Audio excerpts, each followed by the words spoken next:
Hi everyone, I'm going to show you how to create an interactive animated Imagenix.Dev image for your website.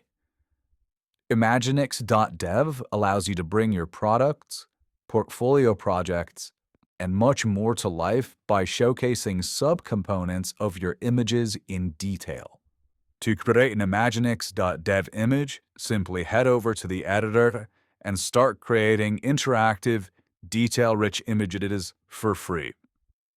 So once you've uploaded your image, you can now create a group, which is essentially a subcomponent of your image. So for example, a group could be tires. And the reason you would create a tire group is so that every time tires are highlighted, or every time a user clicks a tire or hovers over a tire, you can then do something on your website, such as bring up more metadata about tires so that users could learn more about that subcomponent of your image. You could also create subcomponents for windows, headlights, and much more. So I'm going to go ahead and create, to start, a Windows group. So I'll be focusing on drawing hoverable components over these windows here. And what you can see is you have a few different messages. You have a message saying you need at least 3 points to create a polygon. You have instructions on the types of things that you can draw in your image. So there's polygon mode, which is essentially where you click points and then connect them. You could have curved lines, and then you also have an ellipse mode for things like tires. But I'm going to start in polygon mode. And in order for you to draw a curve, you have to have at least 1 point. So what I'm going to do is start drawing points just like this. And as you can see, I'm trying to trace the window.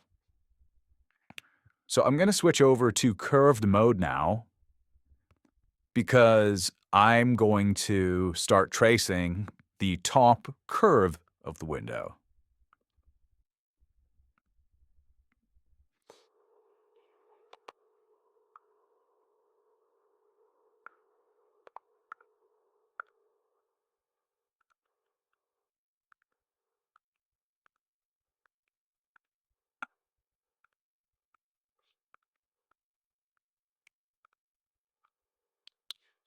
And something to note is that you'll get a message uh, basically saying that in order to that the first and the last points must be straight.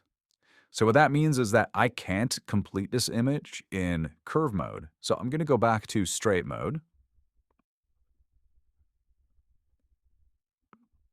And I'm going to get really nice and close. As you can see, this is almost a closed image. Now I'm going to connect this polygon. I'm going to give this identifier that says front window. Click continue. And now look at that. Now be able to create an interactive component over your image for this window. And whenever users hover over this, whenever they click this, whenever the window becomes highlighted, for example, you can use a timeout to do this in JavaScript, you're going to be able to trigger actions on your website whenever this window becomes active. And this helps a lot on, for example, e-commerce site. Users can get information about X. This is something that helps a lot on portfolio websites. Maybe you're university students in mechatronics engineering. You're actually building a device or vehicle. You could create an interactive image for that vehicle to give people an idea of what exactly you're working on and bring your images to life. I'm going to just finalize and create this group. And what this does is it'll now allow me to create a new group. And I'm going to demonstrate what tires will be. And the reason that I want to talk about tires is because this, as you can see, is going to be very difficult to draw with points. It's going to take a long time. It's tedious because it's literally an oval. So for these sorts of circular shapes, the best way to do this will actually be with the ellipse drawer.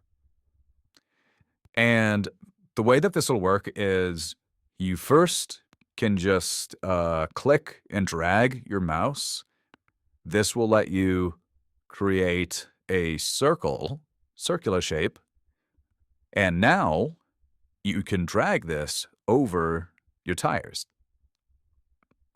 So something that you could probably see is that it's difficult to get the rotation and the width of the height of this circle correct on your first try. So what you could do using the command key is if you hold down command, and I'm on Mac by the way, so on Windows this might be a little bit different, but on Mac command, and you can move your mouse around. And what this will do is it'll allow you to rotate your ellipse.